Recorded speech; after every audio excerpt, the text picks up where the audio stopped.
दोस्तों नमस्कार, आप सभी का स्वागत है आपके अपने YouTube चैनल एक्सेस एकेडमी पर। दोस्तों आज की इस वीडियो में मैं आप सभी लोगों की आगामी परीक्षाओं जैसे TGT, PGT, LT grade, GIC प्रयोक्ता, government degree college, assistant professor, Kendriya Vidyalaya Sangathan, Bihar शिक्षक भर्ती के अंतर्गत टीजीटी, पीजीटी और यूजीसी नेट जेआरएफ परीक्षाओं के लिए पॉलिटिकल साइंस यानी राजनीति विज्ञान का प्रैक्टिस सेट नंबर 13 लेकर के आया हूं, जिसके अंतर्गत 65 महत्वपूर्ण न्यू एग्जाम पैटर्न पर आधारित क्वेश्चंस को इंक्लूड किया गया है, जो आप सभी की परीक्षाओं के लिए काफी हेल्पफुल साबित होने वाले हैं।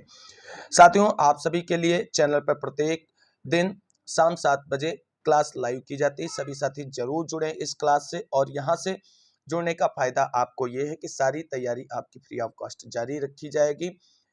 थ्योरेटिकल क्लासेस भी चैनल पे अपलोड की गई हैं, बाकी की जो क्लासेस बची हुई हैं जल्द भी वो भी शुरू की जाएंगी। तो फ्री ऑफ कॉस्ट तैयारी के लिए और handwritten notes free of cost प्राप्त करने के लिए चैनल से जरूर जुड़ें और चैनल को सब्सक्राइब करके बेल आइकन जरूर दबा लें। तो आइए साथियों, शुरू करते हैं आज का वीडियो और देख लेते हैं प्रैक्टिस सेट नंबर 13 के महत्वपूर्ण प्रश्नों को। देखते हैं आज के वीडियो का पहला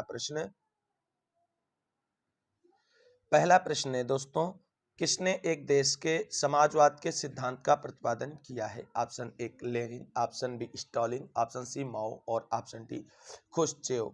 राइट आंसर इसका होने वाला है ऑप्शन नंबर बी, स्टालिन ने समाजवाद के सिद्धांत का प्रतिपादन किया है। किस देश के समाजवाद के सिद्धांत का प्रतिपादन किया है, आप सभी को कमेंट करके बताना है। अगला प्रश्न है, प्रथम राजनीतिक वैज्ञानिक किसको कहा गया है? ऑप्शन ए अरस्तु, option B Plato, option C Hobbes और option D Green.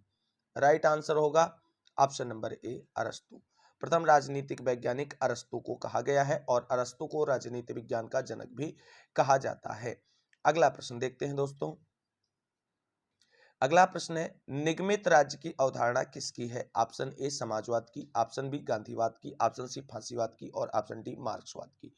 Right answer होगा ऑप्शन नंबर सी, यह अवधारणा जो है वो फांसीवाद की है। अगला प्रश्न है, ऐतिहासिक अधिकारों के सिद्धांत के समर्थक कौन थे? Option A Green, option B Edmund, option C Mill और option D Laski. Right answer होगा option number B, Edmund Burke जो हैं अधिकारों के ऐतिहासिक सिद्धांत के समर्थकों के अंतर्गत आते हैं।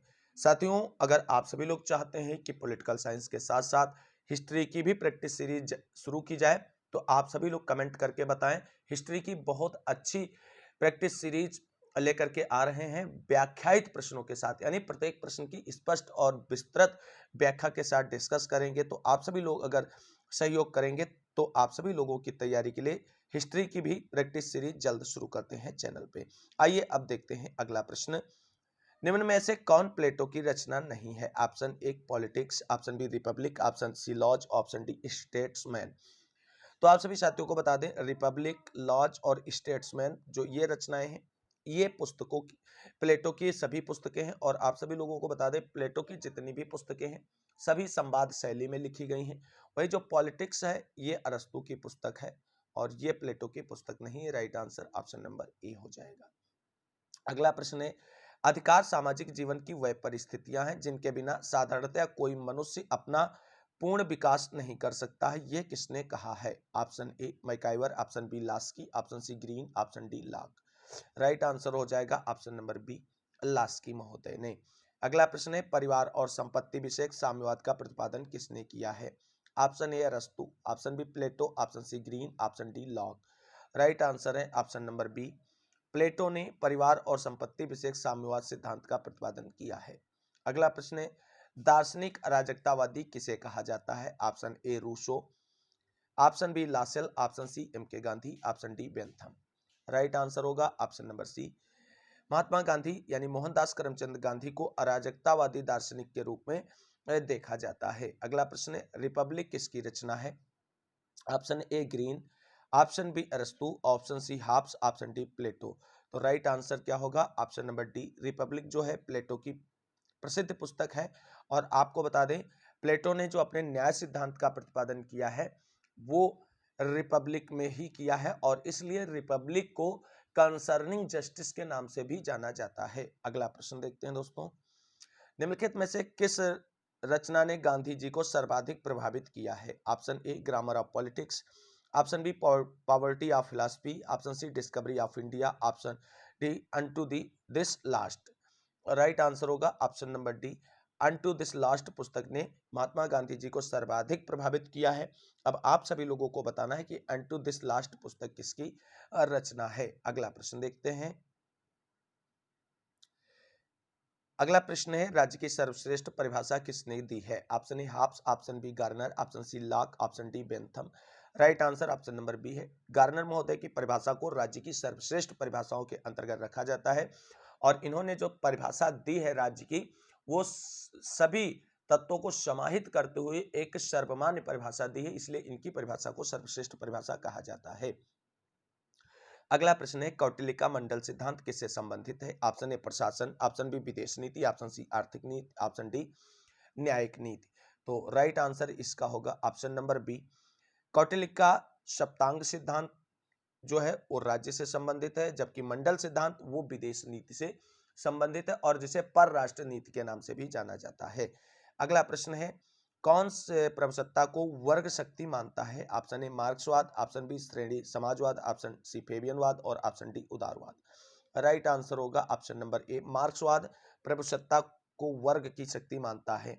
अगला प्रश्न है, प्रभुसत्ता नागरिकों और शक्तियों के ऊपर ऐसी शक्ति है जिस पर कानून का कोई बंधन नहीं होता, ये कथन किसका है? Option A Hobbes, option B Austin, option C Locke और ऑप्शन सी बोंदा और option D lock.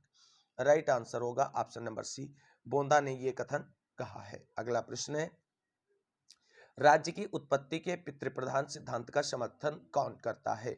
Option A Jenks, option B Henry Maine, option C Laski और option D Morgan. Right answer होगा option number B, Henry Maine पितृसत्तात्मक सिद्धांत के समर्थन करते हैं। अगला प्रश्न है, ऑस्टिन के प्रभुसत्ता सिद्धांत की सबसे कठोर आलोचना किसने की है? Option A Figgis, option B Hobbes, option C Maitland और option D Henry Maine. Right answer होगा option number D, Henry Maine ने ऑस्टिन के एकलवादी प्रभुसत्ता सिद्धांत की सबसे कठोर आलोचना की है। अगला प्रश्न है, सामाजिक तथा राजनीतिक दो प्रकार की संसद की बात कौन करते हैं? Option A Locke, option B Rousseau, option C Sidney Webb, option D Charles Fourier. Right answer होगा option number C, Sidney Webb सामाजिक तथा राजनीतिक दो प्रकार की संसदों की बातें करती हैं।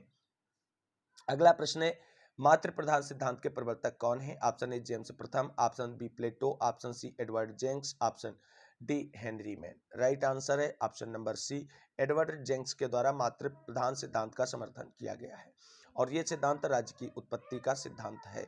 अगला प्रश्न है, किसने कहा था कि राज्य को आर्थिक मामलों में हस्तक्षेप नहीं करना चाहिए? Option A Marx, option B Adam Smith, option C Locke, option D प्लेटो।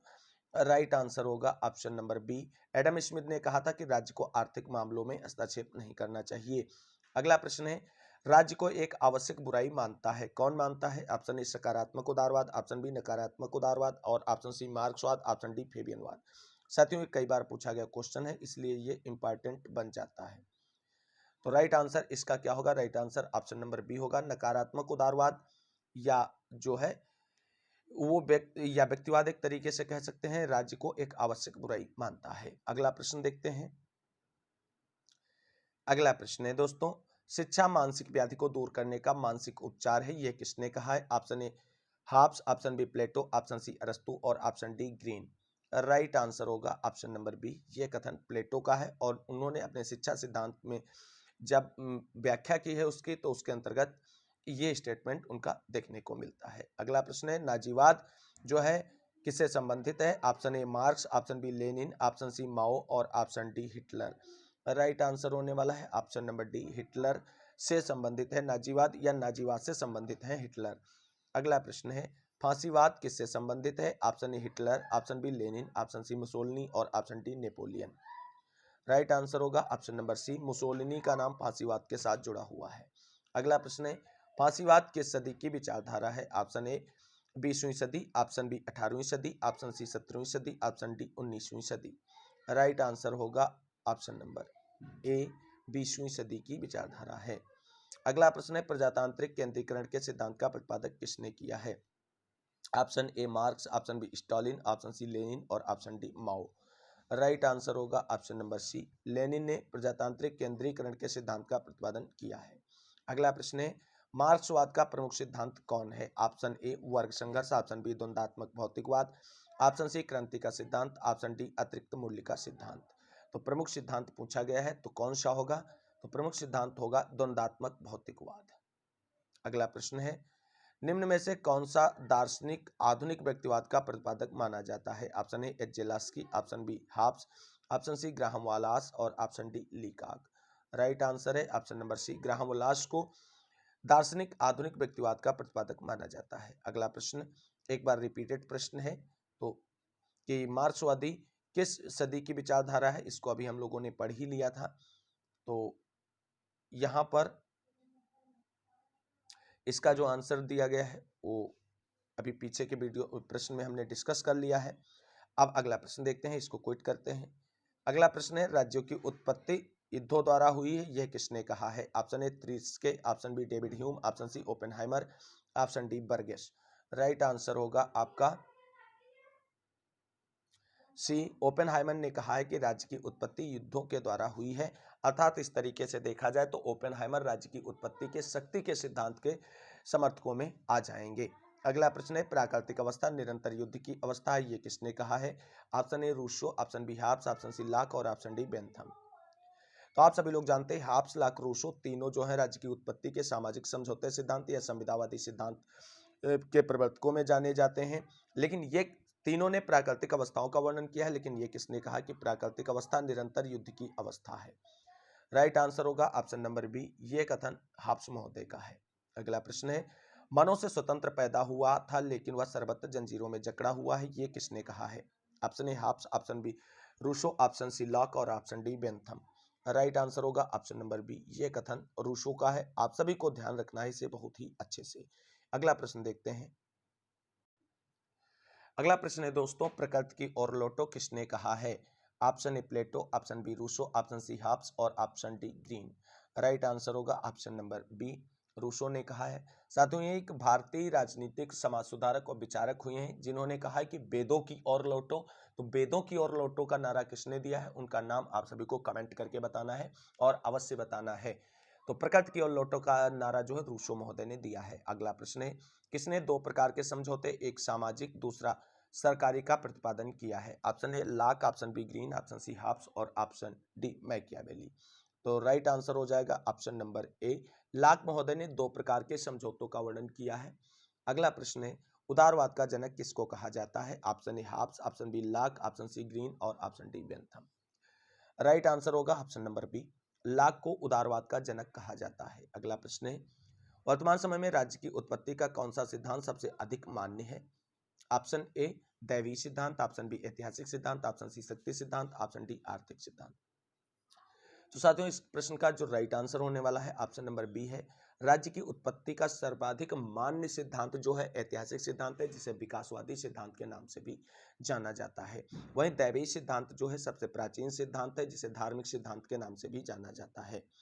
अगला प्रश्न है, पितृ प्रधान सिद्धांत के प्रतिपादक कौन थे? तो ये क्वेश्चन भी शायद रिपीटेड है, तो इस क्वेश्चन का आंसर आप सभी लोगों ने देख ही लिया है। आप अगला क्वेश्चन देखते हैं, इसे क्विट करते हैं। अगला प्रश्न है, भारत में सबसे पहले पंचायती राज व्यवस्था किस राज्य में लागू की गई थी? Option A Uttar Pradesh, option B Bihar, option C Rajasthan और option D Madhya Pradesh. Right answer होगा ऑप्शन नंबर सी, सबसे पहले राजस्थान के नागौर जिले में पंडित जवाहरलाल नेहरू के द्वारा पंचायती राज व्यवस्था का शुभारंभ किया गया था। अगला प्रश्न है, पंचायती राज व्यवस्था किस सन में लागू की गई? Option A 1955, option B 1957, option C 1959, option D 1960। Right answer होगा क्या? ऑप्शन नंबर सी, 1959 ईस्वी में सर्वप्रथम पंचायती राज व्यवस्था लागू की गई थी। अगला प्रश्न है, राज्यसभा का कार्यकाल कितना होता है? ऑप्शन ए 6 वर्ष, ऑप्शन बी यह स्थायी सदन है, ऑप्शन सी 4 वर्ष, ऑप्शन डी 2 वर्ष। तो राइट आंसर इसका क्या होगा? इस प्रश्न के आंसर में ज्यादातर अभ्यर्थी कंफ्यूज हो जाते हैं, जबकि बहुत ही सरल क्वेश्चन है। पूछा गया राज्यसभा का कार्यकाल कितना होता है? क्या पूछा गया? राज्यसभा का कार्यकाल कितना होता है? तो साथियों, राज्यसभा एक स्थायी सदन है और ये कभी भंग नहीं होता। राज्यसभा का कोई कार्यकाल नहीं होता है। अगर पूछा जाता है राज्यसभा के सदस्यों का कार्यकाल कितना होता है, तो वहां पे आंसर हो जाता है 6 वर्ष होता है। लेकिन राज्यसभा का कार्यकाल पूछा जाए तो ये एक स्थायी सदन है, कभी भंग नहीं होता है और इसे उच्च सदन के नाम से भी जाना जाता है, इसलिए इसका कोई कार्यकाल नहीं होता है। अगला प्रश्न है दोस्तों, अध्यक्षात्मक शासन प्रणाली में वास्तविक शक्तियों का उपयोग कौन करता है या उपभोग कौन करता है? Option A Congress, option B Senate, option C राष्ट्रपति, ऑप्शन डी कैबिनेट। तो राइट आंसर होगा ऑप्शन नंबर सी, अध्यक्षात्मक शासन प्रणाली में वास्तविक शक्तियों का प्रयोग या उपभोग राष्ट्रपति के द्वारा किया जाता है और इसका सर्वश्रेष्ठ उदाहरण संयुक्त राज्य अमेरिका है। अगला प्रश्न है, भारत का संघीय प्रतिमान किस देश से मिलता जुलता है? Option A Canada, option B UK, option C USSR, option D America. Right answer क्या होगा? राइट आंसर होगा ऑप्शन नंबर ए, भारतीय संघीय प्रतिमान जो है वो कनाडा से लिया गया है और इसलिए वो कनाडा के देश से मिलता जुलता है। अगला प्रश्न देखते हैं दोस्तों। अगला प्रश्न है, भारत में वित्तीय आपातकाल की घोषणा आज तक कितनी बार की गई है? ऑप्शन ए 10 बार, ऑप्शन बी 2 बार, ऑप्शन सी 4 बार और ऑप्शन डी कभी नहीं। तो इस प्रश्न का राइट आंसर क्या है आप सभी लोग जरूर बताएं। और आप सभी लोगों के लिए यहाँ पर एक प्रश्न है कि भारतीय संविधान में वित्तीय आपातकाल की घोषणा किस अनुच्छेद के अंतर्गत किया गया है? यानी वित्तीय आपातकाल का प्रावधान जो है भारतीय संविधान के किस अनुच्छेद में किया गया है? आप सभी लोग जानते हैं भारतीय संविधान में 3 प्रकार के आपातकाल का वर्णन मिलता है। तो एक होता है राज्यों में संवैधानिक तंत्र विफल होने पर लगाया जाने वाला राष्ट्रपति शासन, दूसरा होता है सशस्त्र विद्रोह या आपातकालीन या वाह्य आक्रमण की स्थिति में, और तीसरा होता है वित्तीय आपातकाल। तो आप सभी लोगों के लिए इस प्रश्न का जो राइट आंसर बनेगा ऑप्शन नंबर डी बनेगा। भारत में आजादी के बाद कभी भी वित्तीय आपातकाल की घोषणा नहीं की गई है। अगला प्रश्न है, विश्व में किस देश का संविधान अलिखित है? Option A Bharat, option B Britain, option C America, option D चीन। साथियों, आप सभी लोग जानते हैं भारत का संविधान सबसे बड़ा विस्तृत और लिखित संविधान है। वहीं अमेरिका का संविधान विश्व का सबसे छोटा और लिखित संविधान है। चीन में भी लिखित संविधान का प्रावधान है, लेकिन ब्रिटेन का संविधान जो है वो विकसित संविधान है जो लिखित संविधान नहीं है। और इस प्रश्न का right answer option number B बन जाएगा। अगला प्रश्न देखते हैं, निम्न में से किस देश का संविधान लचीला है? Option A Bharat, option B Britain, option C America और ऑप्शन डी रूस। राइट आंसर होगा ऑप्शन नंबर बी, ब्रिटेन का संविधान जो लचीला है। अगला प्रश्न है, एक अलिखित संविधान कैसा होता है? ऑप्शन ए पूर्णतया अलिखित, ऑप्शन बी कुछ भाग अलिखित, ऑप्शन सी अधिकांशतः अलिखित, ऑप्शन डी संविधान सभा द्वारा इसकी घोषणा की जाती है। राइट आंसर होगा ऑप्शन नंबर सी, अधिकांशतः अलिखित होता है। अगला प्रश्न है, भारत में कौन सी प्रणाली है? ऑप्शन ए अध्यक्षात्मक, ऑप्शन बी अर्ध अध्यक्षात्मक, ऑप्शन बी सी संसदीय और ऑप्शन डी अर्ध संसदीय। राइट आंसर सीधा सा हो जाएगा ऑप्शन नंबर सी, भारत में संसदीय शासन प्रणाली अपनाई गई है और भारत की संसदीय व्यवस्था या संसदीय प्रणाली ब्रिटेन से ली गई है। अगला प्रश्न है, संसदीय शासन प्रणाली में मंत्रिमंडल किसके प्रति उत्तरदायी होता है? ऑप्शन ए राष्ट्रपति, ऑप्शन बी व्यवस्थापिका, ऑप्शन सी प्रधानमंत्री और ऑप्शन डी लोकसभा के अध्यक्ष। राइट आंसर होगा ऑप्शन नंबर बी, व्यवस्थापिका के प्रति उत्तरदायी होता है। अगला प्रश्न है, संसदीय शासन प्रणाली में मंत्रिमंडल की बैठकों की अध्यक्षता कौन करता है? ऑप्शन ए प्रधानमंत्री, ऑप्शन बी उपराष्ट्रपति, ऑप्शन सी राष्ट्रपति, ऑप्शन डी लोकसभा का अध्यक्ष। तो लोकसभा का अध्यक्ष लोकसभा की बैठकों की अध्यक्षता करता है और जबकि मंत्रिमंडल की बैठकें पूछी गई हैं तो इस प्रश्न का जो राइट आंसर बनेगा ऑप्शन नंबर ए बन जाएगा, प्रधानमंत्री। अगला प्रश्न है, संसदीय शासन सबसे पहले कहाँ विकसित हुआ? अगला प्रश्न ऑप्शन है अमेरिका, ऑप्शन बी रूस, ऑप्शन सी चीन और option D Britain. Right answer होगा ऑप्शन नंबर डी ब्रिटेन। संसदीय शासन सबसे पहले ब्रिटेन में विकसित हुआ है और ब्रिटेन की संसद को सभी संसदों की जननी कहा जाता है और यह सबसे प्राचीन संसदीय व्यवस्था वाला देश है। अगला प्रश्न है, संसदीय व अध्यक्षात्मक शासन प्रणाली को किस आधार पर वर्गीकृत किया जाता है? ऑप्शन ए लिखित तथा अलिखित संविधान के आधार पर, ऐसा नहीं है। ऑप्शन बी है कठोर तथा लचीले संविधान के आधार पर, ऐसा भी नहीं है। ऑप्शन सी व्यवस्थापिका व कार्यपालिका के संबंधों के आधार पर, या डी है राजनीतिज्ञों तथा सिविल सर्वेंट्स के संबंधों के आधार पर। तो इसका भी आंसर नहीं होगा। इस प्रकार इस प्रश्न का right answer option number C हो जाएगा। अगला प्रश्न देखते हैं। अगला प्रश्न है दोस्तों, भारत की संघीय व्यवस्था को किसने अर्ध संघीय कहा है? Option A Finer, option B Weber, option C Almond, option D K C Wheare. Right answer होगा option number D, K C Wheare ने कहा है कि भारतीय संघीय व्यवस्था जो है वो अर्ध संघीय है। अगला प्रश्न है, निम्न में से किस देश में एकात्मक शासन व्यवस्था पाई जाती है? Option A Britain, option B USA, option C USSR, option D Switzerland. Right answer होगा ऑप्शन नंबर ए, ब्रिटेन में एकात्मक शासन व्यवस्था देखने को मिलती है। अगला प्रश्न है दोस्तों, संघीय प्रणाली वाले राज्य में किस प्रकार की नागरिकता प्रदान की जाती है? ऑप्शन ए इकहरी नागरिकता, ऑप्शन बी किसी प्रकार की नागरिकता नहीं, तो ए तो बिल्कुल होगा ही नहीं, ऑप्शन ही गलत हो जाएगा। ऑप्शन सी तीन प्रकार की नागरिकता, ये भी नहीं, तीन प्रकार की नागरिकता का कहीं भी प्रावधान देखने को नहीं मिलता है। ऑप्शन डी दोहरी नागरिकता। तो राइट आंसर हो जाएगा ऑप्शन नंबर डी, संघीय प्रणाली वाले राज्य में जो है दोहरी नागरिकता जो है वो प्रदान की जाती है, जबकि भारत भी एक संघीय प्रणाली वाला राज्य है, देश है, और वहां पर इकहरी नागरिकता प्रदान की जाती है। ये एक अपवाद मात्र है, बाकी सभी संघीय प्रणाली अपनाने वाले देशों में दोहरी नागरिकता देखने को मिलती है। अगला प्रश्न है दोस्तों, निम्न में से किस प्रकार की सरकार विश्व राज्य के नमूने के रूप में प्रस्तुत की जा सकती है? ऑप्शन ए संघात्मक, ऑप्शन बी एकात्मक, ऑप्शन सी दोनों, और ऑप्शन डी कोई नहीं। तो राइट आंसर होगा आपका ऑप्शन नंबर ए, संघात्मक सरकार जो है विश्व राज्य के नमूने के रूप में प्रस्तुत की जा सकती है। अगला प्रश्न है, प्रदत्त व्यवस्थापन के क्या परिणाम रहे हैं? ऑप्शन ए नौकरशाही की शक्तियों में कमी आई है, ऑप्शन बी इसके कारण नौकरशाही शक्तियों में वृद्धि हुई है, ऑप्शन सी कोई प्रभाव नहीं पड़ा है, ऑप्शन डी उपयुक्त में से कोई नहीं। तो राइट आंसर होगा ऑप्शन नंबर बी। अगला प्रश्न है, मंत्रिमंडलीय शासन को किस रूप में जाना जाता है या माना जाता है? ऑप्शन ए असंसदीय शासन के रूप में, बिल्कुल गलत हो जाएगा आपका ऑप्शन। अगला ऑप्शन है दोस्तों उत्तरदायी शासन के रूप में, ऑप्शन सी निरंकुश शासन के रूप में, ऑप्शन डी मिलीजुली सरकार के रूप में। तो राइट आंसर होगा ऑप्शन नंबर बी, उत्तरदायी शासन के रूप में। अगला प्रश्न है, संविधान के निर्माण में कितना समय लगा? ऑप्शन ए 2 वर्ष, ऑप्शन बी 2 वर्ष 11 माह 18 दिन, ऑप्शन सी 2.5 वर्ष, और ऑप्शन डी 3 वर्ष। Right answer option number B है।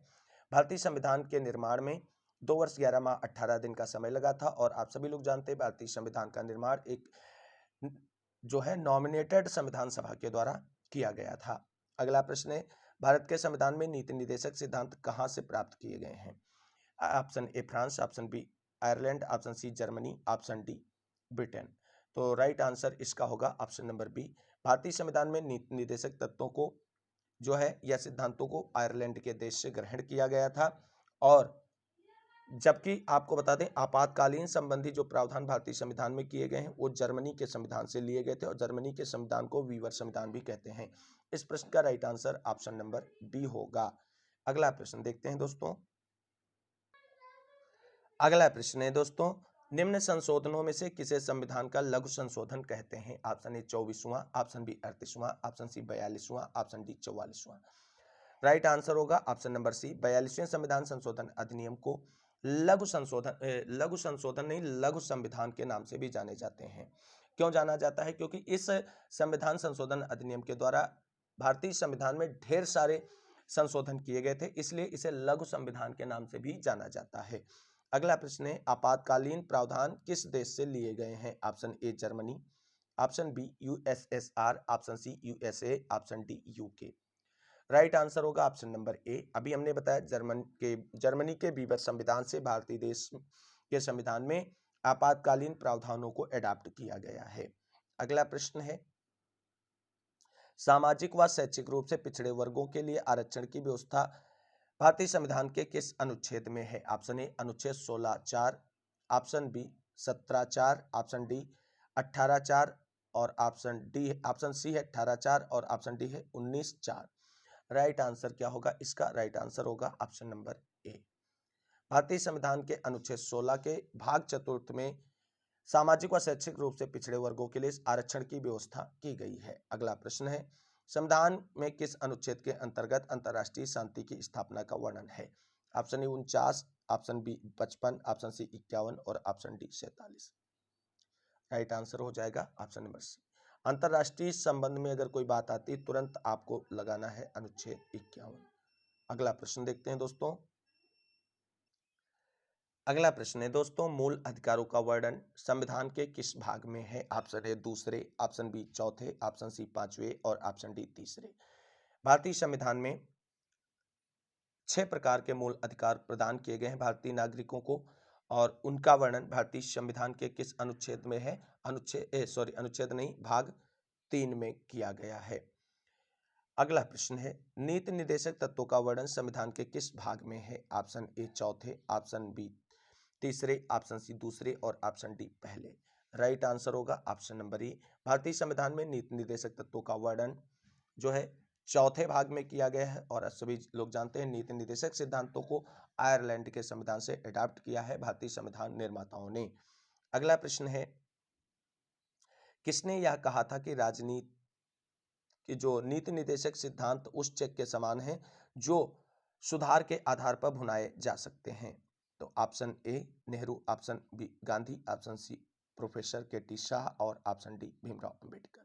राइट आंसर होगा option number C. Professor K T Shah ने कहा था कि नीति निर्देशक सिद्धांत उस चेक के समान है जो सुधार के आधार पर भुनाया जा सकता है। तो साथियों, ये था आज का प्रैक्टिस सेट जिसके अंतर्गत हमने 65 अर्थात 65 महत्वपूर्ण प्रश्नों को इंक्लूड किया है जो आप सभी की आगामी परीक्षाओं की दृष्टि से बहुत ही उपयोगी है। साथियों, वीडियो में समय समय पर आप सभी से क्वेश्चन पूछे गए हैं, उन क्वेश्चंस के आंसर आप सभी को अवश्य कमेंट करने हैं। और वीडियो सीरीज अगर अच्छी लग रही हो, जो प्रैक्टिस सीरीज चालू है, तो आप प्लीज वीडियो को लाइक कर दें, दोस्तों में शेयर कर दें और सभी साथियों से भी चैनल को सब्सक्राइब करने के लिए बोल दें और खुद भी चैनल सब्सक्राइब करके बेल आइकन दबा लें। तो साथियों, अगर अभी तक आपने थ्योरेटिकल क्लासेस की वीडियोज को नहीं देखा है तो चैनल पर प्लेलिस्ट बनी हुई है, आप उसे विजिट करते हुए अपनी तैयारी को और बेहतर कर सकते हैं।